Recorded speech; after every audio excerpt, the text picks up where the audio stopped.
Yo, I'm Drunky. I'm the Flood. And welcome to the Fortnite Update, where we talk about all the news, esports, and patch notes related to Fortnite. This is February 7th. This is episode 25 of the podcast. Start the update.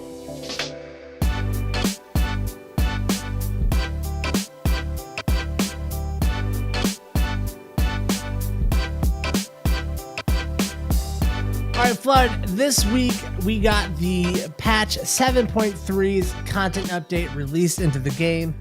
Yes. So let's talk about what's new. Last week we talked about campfires.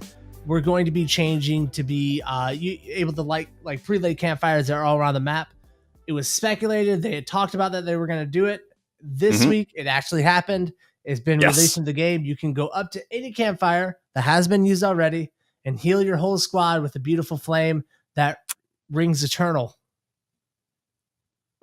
I mean, eternal, sure, or for 15 seconds or whatever it is. Yeah, but I mean, also eternal.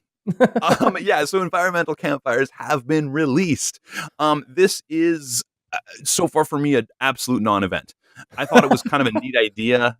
It's cute. It's like apples, but for your squad, I guess. I like the idea of them being able to change rotations. The problem with this, and also the reason that this is, I mean, they've done it correctly, is that it's a one-time use, right? You see the campfire, if it's got the wood, you use it, it's gone, done, dead.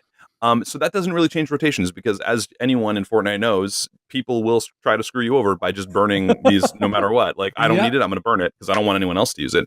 I had a guy killing all the quad crashers the other day at the racetrack. He literally was just standing there with a pickaxe, smashing them, taking the last one into the zone. I was like, you son of a gun. Like, all right, 100% sure. That dude was like top 3 too. You know what I mean? Like one kill, top 3.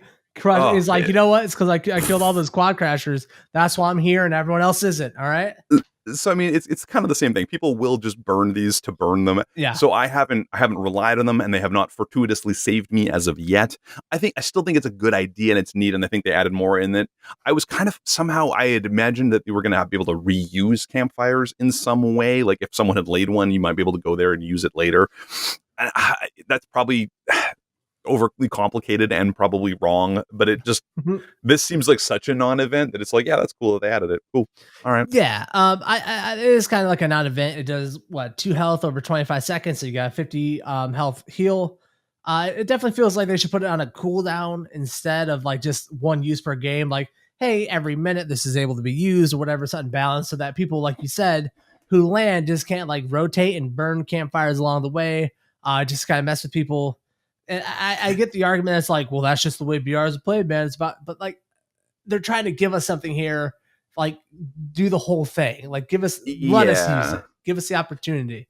Yeah, like I if it did that, like it had a cooldown timer, like I thought that these campfires could in fact change rotations and strategy, but as they stand, I really don't think they do. Yeah, I really, they're kind of a non-event. Like I would imagine pros memorizing where all the good campfires were so they could plan their rotations and movements around being able to heal in certain situations when the circle moves. Like, oh, okay, it's probably going to move over there. If I can camp up on that campfire, I'll be set. Blah, blah, blah. That sounds like a great idea. That sounds interesting. But as it stands, it's such a non-event and you can expect that they'll be burned already. So who cares? 100%, man.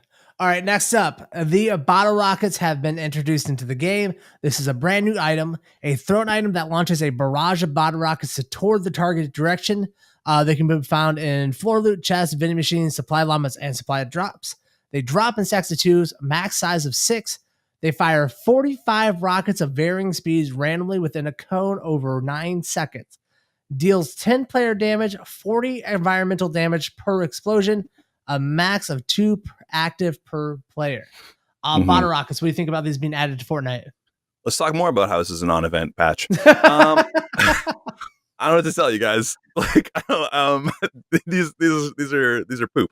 I've used them a few times. I've tried to make them effective. We have to dovetail into one other thing that they did this patch, which is that they vaulted the boombox. Yep. The boombox is vaulted. Hallelujah. It was a trashy item. It was kind of fun for goofy memes, but it wasn't actually good in the game. It was a game-breaking, horrible item. Very toxic. Yeah, it was evil. And this is their replacement, realistically. That's the idea behind this. It's a small area of effect that mostly is designed to blow up build, but it also does player damage. Because the rockets are so random, maybe you'll hit someone twice with it. You often won't even take out a 1x1. They're just not very useful. I can never imagine carrying them in my inventory. I'll throw them around early game every now and again, or if I happen to run into one and it's just I happen to clear a slot for some other reason, I'll grab it and throw it and maybe be useful.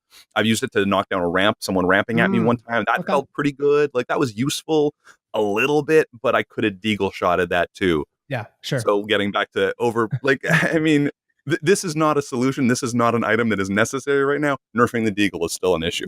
Guys, focus, Epic. Come on, guys. So focus up. Here's the weird thing about the bottle rocket, and I think this has to do my same thought process I have on the redeploy being itemized and the way they nerfed it to be itemized, is that they're trying to serve too many different masters. They're trying to make too many people happy, and in the end, they just give you something that is a waste of space in the game.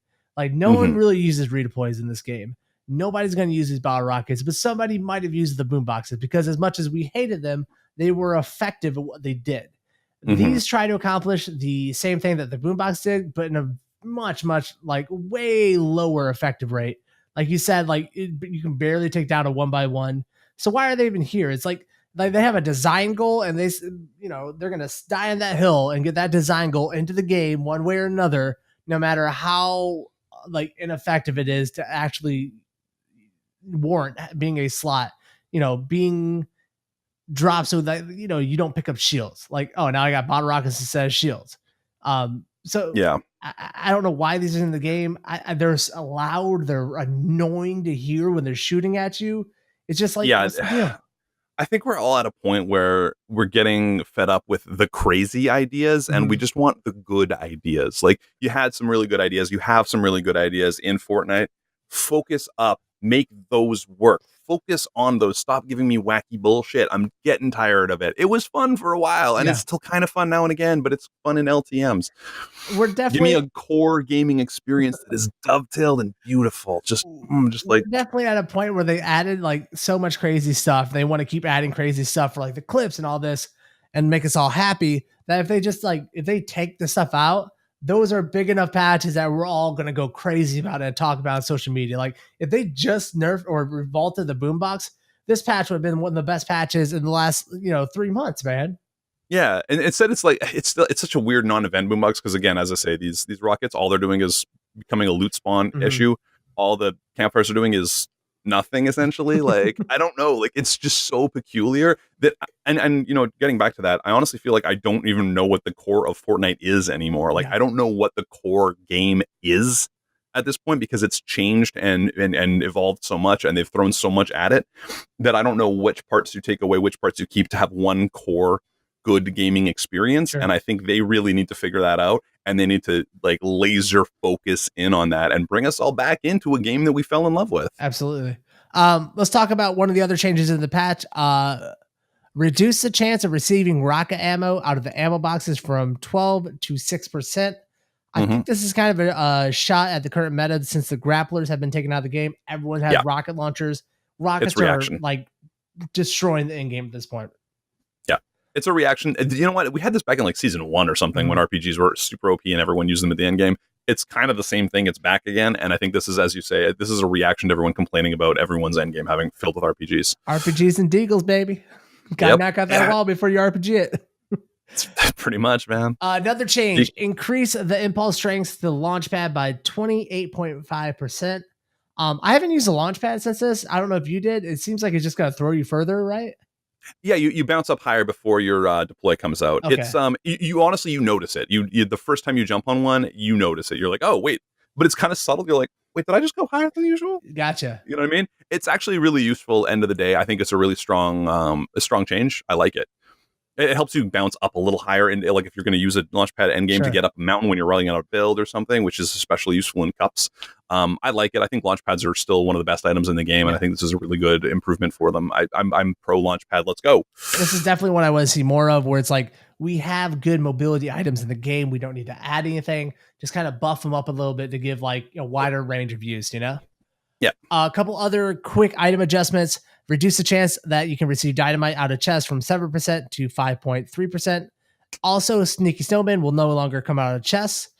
This feels like it's something that's trying to give more heals into the game.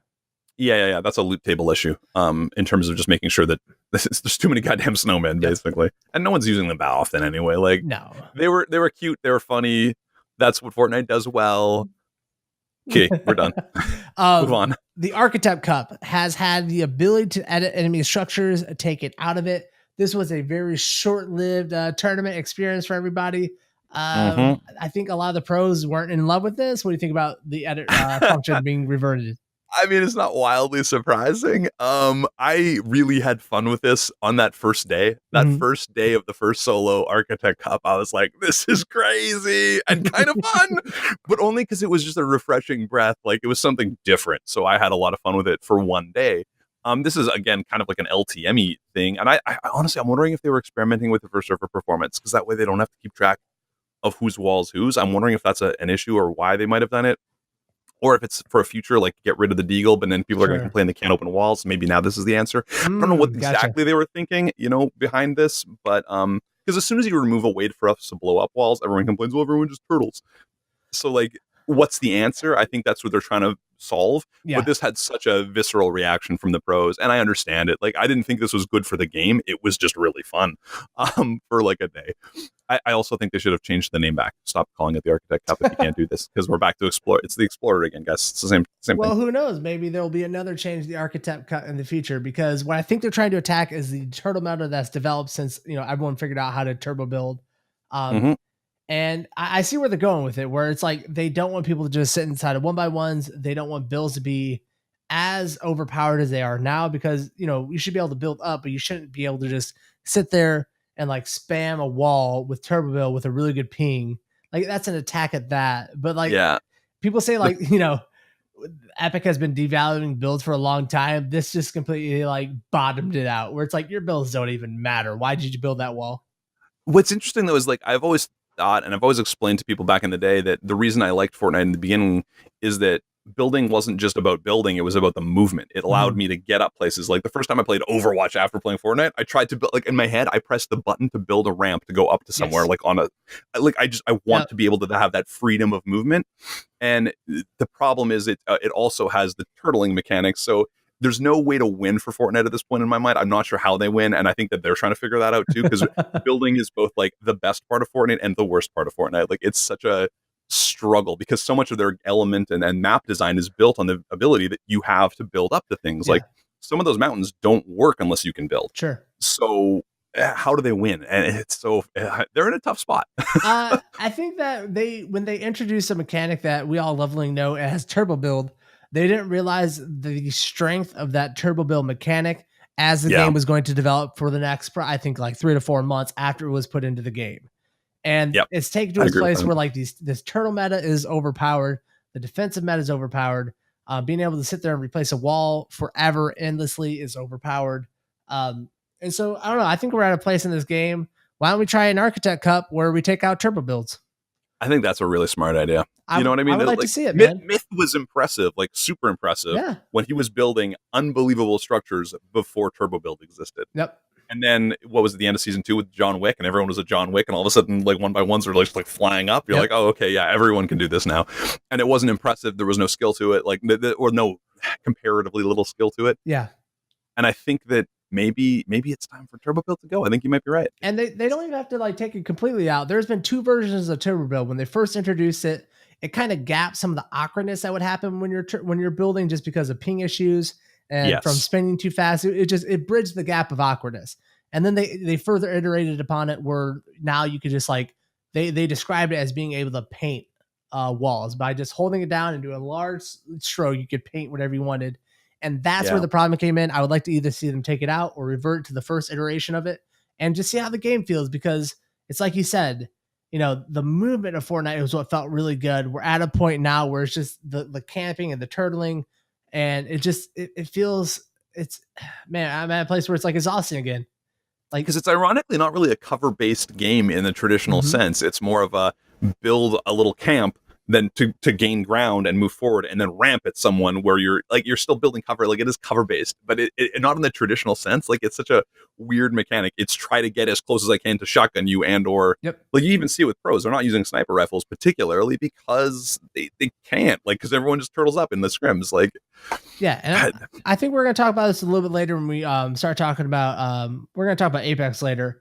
And what I think Fortnite has, like, gone away from more and more and more is it's become less of a shooter than it has anything else. And like, I miss it being a shooter. I want to play a shooter. There's a reason I played these games, you know, from Counter-Strike to Overwatch to H1Z1. Like, all these games are all shooter based. Fortnite has been going further and further away from being a shooter, even with like introducing like planes and stuff. And the further we get away from that, the less I'm like jazzed up to play it, because, you know, it's hard to get good at aiming and shooting in a game. What's not hard is sitting in playgrounds for 3 hours a day, learning how to just completely turbo build 1x1s and like all these weird mechanics. Like, just, it's not fun. Tell me more about your 90s. Yeah, like, oh, sick, bro. I'm so tired of kids coming into my channel just being like, oh, how fast are your 90s? Want to do 90s? I'm like, what are you talking about? Like, I don't care about 90s. They're 90s, not that relevant. Everyone's like, it's like the most important thing in the game. I'm like, is it? No. Because I'm going to shotgun you in the face, kid. Like, none of them hit their shots. None of them hit shots, bro. When you get, this is why the AK is so dominant. You've got like turbo build. Yes. Like, the AK has been so dominant because, like, if you know how to shoot a gun and like shooters, you crush people with it, and they don't know how to keep up with it, man. Like, dude, the guys with good aim will outdo the guys with good build. Like, end of the day, like, all they need to do is get competent building, great aim, you're gonna win. Yep, like 100%. All right, you only need intermediate building level. Anyway, whatever. I know we're rambling on this. Like, I just get so tired of that one. Like, 1v1 me, bro. Like, show me your 90s. Show me your 90s. I'm like, I don't care. I've never once practiced 90. I think I did it one time to like figure out what it was about, and I was like, okay, cool. When am I ever going to actually use this in a game? Yeah, no. And like, people don't understand, like, what a 90 is about is like knowing the fundamentals. It's like doing a pivot drill in basketball. You're not really going to do that pivot drill inside of a game, but it helps you with every other aspect, and people just don't get that part of it. And I'm not shit. Like, I'm not trying to smack talk that. Like, it's good to practice these types of builds. I should do it more a little bit, but like, it's not all like, it's not a 90s competition game, guys. It's not the whole game. All right, let's talk about a couple of events that happened in the game and they are coming up. The Marshmallow concert event took place inside of the game since last time. We kind of hyped up that it was coming. This was the first, I'm not going to say it was the first online concert, because I know they've done this stuff in like Second Life and other like, you know, life simulator type of video games. But this is the first. And lots of people have talked about that and been giving Marshmallow all kinds of trouble about that. But so what'd you think about the Marshmallow concert in Pleasant Park? All right, here's the deal. I think it was awesome. I think they did a really, really cool job of it. I was blown away by it. I woke up early to go to the first one because I wouldn't usually have been up by that time. Yeah. Anyway, it was really, really fun. Oh, fun doesn't wake up by 1 p.m. All right, that's a nice adult sleeping schedule for yourself. Okay. It was a Saturday and I had a late night Friday night. Get out of my face. Anyway, it was fantastic. I like when there's that point where when his flying song comes on and you start flying, and like, it was just really cool. Like, it felt fun. Like, it more than anything else, it felt like I was actually kind of at a concert. Like, I kind of got that same vibe, and I think it's because I'm so comfortable in Fortnite. My avatar does feel like me. Like, I'm in there. I'm in it to win it. I can be very focused into it, and I'm so comfortable in that environment that it any of those changes and things that happened. And they did really impressive stuff. Like, the giant holograms of the Cuddle Team leaders were really cool. I don't know. They did really cool graphics, really cool music, blah, blah, blah. I still stand by Marshmallow actually on saying that it was making history, because any of those other ones, they've done concerts in games before. Sure, I believe that. But I don't think anyone's done anything to this scale live the way that it was done. I 100% have his back on this being a historical moment, even if it's just based on scale. Yeah. I mean, you know, people in these other games probably put on things where it's like they built the concert and like they stood up on stage and played music through their microphone or whatever, you know, but it did not have like the big setup behind with the light shows and the smoke. And like you said, the interactive flying around during the beat dropping and stuff. It was all really fun. I enjoyed the event. I thought it was cool. I'm a little bit concerned with like the Fortnite mythos that like surrounds this game, because it just feels like it's getting like pulled. When I go back and play games like Counter-Strike, I feel like I'm playing Counter-Strike. When I go play Overwatch, I feel like I'm in the Overwatch world. The more that Fortnite keeps to pull these real life things into Fortnite, the less it's like it's breaking my, you know, my disconnect from the real world when I'm playing it. And it just it doesn't feel like Fortnite does not feel the same as it did a couple months ago, since the NFL promotions, since the Marshmallow concert, since the Wreck-It Ralph stuff, like all these little things. The block even is a part of this. They're pulling so much into it that it is breaking down that Fortnite fourth wall for me. Yeah. And the only reason I was willing, I agree with you. And one of the reasons I was okay kind of with Marshmallow is that his whole real life persona almost fits as a character. Like, that skin doesn't seem out of place in Fortnite with a big head. And so he already is kind of a cartoon character. That's his whole shtick. And I feel like that almost fits into this world. And he is someone who has associated with Fortnite before with the Pro-Am and whatnot. So he actually does play the game. So I kind of felt like this was actually a weirdly perfect fit, more than NFL. You know what I mean? More than other real world things. I totally get it. And I think this harkens back to what we were saying about them needing to really strip down what is this game? Yeah. Because they're not treating it like a game anymore. It's a platform. Absolutely. And like they used to have things like the World Cup, which felt like it was almost all right because there wasn't like brands. There's something about when the brands are like attached. And it's like, I feel like I'm getting soul stuff, which I am. And like, I don't want to experience that when I'm gaming. I remember EA used to dabble with this, like you had real life billboards inside of their games that people could purchase. And I'm like, nope, not playing that. So I don't want to get to that point, man. Cause like, I feel that way about branding and advertising inside of like interactive experiences. I mean, that's half of why we play games, is to escape the real world where we're walking around and being constantly sold to, I bought the game. Can I just play it now? And I get it. It's a different model. I get it. It's free to play, but it's just, we get it everywhere. We get it in our email. There's ads. Like we get it everywhere. Like give me a safe space. That's what gaming is supposed to be. That's where I have my fun. All right. Let's I want to be in a different world, baby. The Share the Love event coming up in Fortnite. Share the Love is starting tomorrow, February 8th. So probably today when you guys hear this podcast. There is a new skin wrap coming to the game that is available to you if you use a supporter creator. Make sure you use that supporter creator code The Flood because Epic is giving him more money. It's Twitch The Flood, right? What's your creator all code? one word, Twitch The Flood, and of course my co-host. Don't worry about me. TRNKIE. No. Use Twitch The Flood, my man. Hook him up a little bit. And with that, they are adding new overtime challenges of reward. This is the first time they're doing add-on challenges to the season. I think they extended the season and they're rolling it all together. If you jump into the game, you have more challenges to unlock these 3 new skins. They all are basically reskins of the Christmas skins. They all look great. There's a double XP weekend coming up. And then the big announcement in the competitive format. They're announcing the Share the Love competitive series.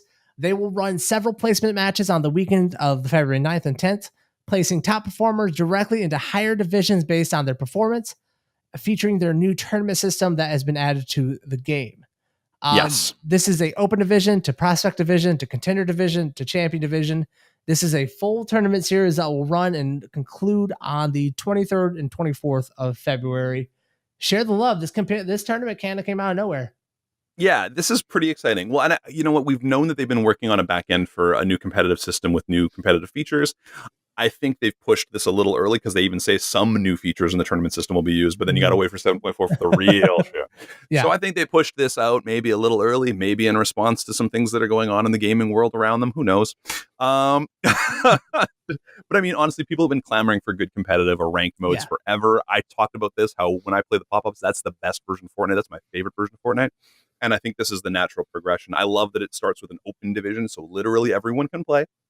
And then you get into this next kind of layered in tiers. And I think that's a good thing for the Fortnite community and world. It's going to be interesting to watch, and it's going to be interesting to play. And I'm excited for it. I think this is great. This is great. This is something that like the pro scene has been waiting on for a long time. And more so the people who are on the outskirts of the pro scene who haven't been involved in many tournaments, but have been practicing and are really hungry to get into this stuff. This is kind of like the winter skirmish, but on a more tiered, structured way. More, I want to say these more guys need open, somewhere to show off their 90s. This is what I'm saying. Yo, come show your 90s off in the Share the Love event. Share your 90s with us, everybody. Along with this, Fortnite also announced that they are going to be giving us custom-made matches. That I don't know if they're going to be hosting it or they're going to be giving these custom keys out to people to host their own. Fortnite opening up the scene a little bit. Custom servers. Yeah, I think that's really exciting. And I know that they've dabbled with this a little bit, apparently. And I think that that's going to be one of the major things that's unlocked with 7.4. Like when they go fully, I think you're going to get these tournament features that people can run their own custom tournaments and all that kind of stuff. That's some of the stuff that I'm guessing that we're going to get in 7.4 that we don't currently have. I think that's huge. It's a long time coming and in my mind, a little bit overdue. Yes. But hey, at least they're getting there. Back in the day, they used to let the pro scene have their own custom servers to run their own practices, their own anything they want to do. They took them away when people started running their own money tournaments, and a lot of money was starting to move around, and they didn't like the way it looked, and so they took everything away. Who knows how they're going to run now? Maybe it's now that the scene's a little bit more established, they have people they know they can trust. We'll see, man. But pretty crazy. It was a pretty quick and announcement that didn't seem like it was very, long planned out, I guess. Just kind of snuck up on us out of nowhere for some reason, huh? Yeah, it's like they're feeling some kind of pressure. I feel like Epic might be Pressure. feeling some kind of weird pressure. Maybe from the Reddit pro scene. Maybe it's just the Fortnite competitive area on Reddit. That's probably what it is. Yeah. Well, on that note, let's talk about, this is like half of Flood's joke. Let's talk about the elephant and the 1x1. Apex Legends has been released, and this is a game that me and the Flood have both been looking at and playing a lot of. And we think it's relevant to the Fortnite conversation because a game that comes on, takes Fortnite's model, and is pushing a lot of pressure is going to affect Fortnite. Let's talk about Apex Legends a little bit. What are your initial impressions of this BR? I jumped in with very low expectations, and no offense to them, but like I haven't had great experiences with EA in the past. Yeah, but I've never played a lot of their games. Also, to be fair, because I wasn't into Madden or whatever. Anyway, I was blown away, absolutely blown away. I think they hit the ground running in a way that I think is mind blowing. They came in with a finished game on day one. And I'm sure that they ran beta tests with non-disclosure agreements that no one knows about. Yep. But day one, they hit the ground running.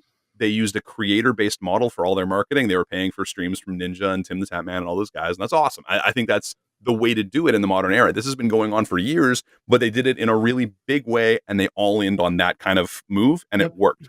And I think a lot of this was paved by Epic, honestly. Epic's use of creators and partnerships with creators, I think, was way ahead of the game. They were really smart in doing that. The free to play model with cosmetic items, and again, that's not new. That's been going on for a long time too, like with Dota and other games. But they went all in on it, and it worked in a way that was mind boggling. And I think that Apex, they delivered a finished game, highly polished. It's hard. Like I can only nitpick. Like, I wish there was a little bit more ammo, but like tiny things. Like it's mind-boggling how finished this product is, and how well they worked with creators as like their primary and really only seeming marketing thing. Out of the gates, just blitzed the whole world with this weekend. Like this week, it came out of nowhere, and instantly my entire follower feed was Apex Legends.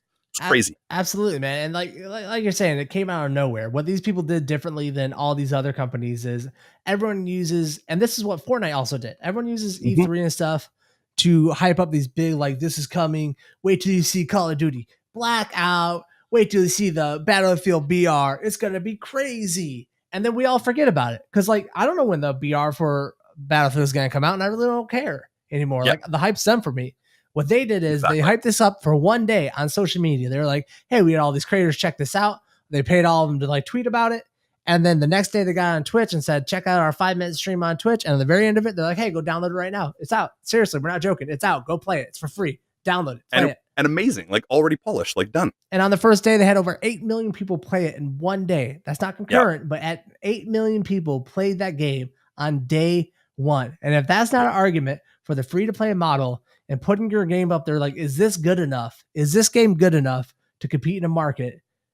If you're not asking yourself that question and you're not willing to put your game up as a multiplayer game free to play, I don't think you belong in the multiplayer genre anymore. They put it all on the table, and I think they nailed it. I think it's really smart. They're able to stand by their game based on the quality of the product. It's not just, hey, look forward to this. It's gonna be great, and then maybe it is or it isn't. They're like, hey guys, this is out now. The hype is real. It's now, and guess what? It's good. Yeah. I think I don't know. It's impressive, and I think it's going to take a little bite out of Fortnite's player base. It is, but more importantly, I think it's actually going to. This is the Black Ops killer. I think this is the PUBG killer. I think that market specifically, those types of games. I think those they are in real. They have real issues. I think Fortnite can still recover. I think this is going to take a bite out of their player base, though, for sure. It's definitely going to take a bite out of their player base because people have been playing Fortnite as a BR because it's the best of all the BRs out there right now, in a lot of people's opinions. And a lot of people don't like the third-person shooter. They like a first-person shooter more, so they're going to be playing it. And more realistic looking, you know? Absolutely. And this game is what Black Ops should have been. And I don't know how PUBG is going to last when there's Black Ops in this game, because they both do exactly what PUBG does, a little bit better, besides the tactical element of PUBG.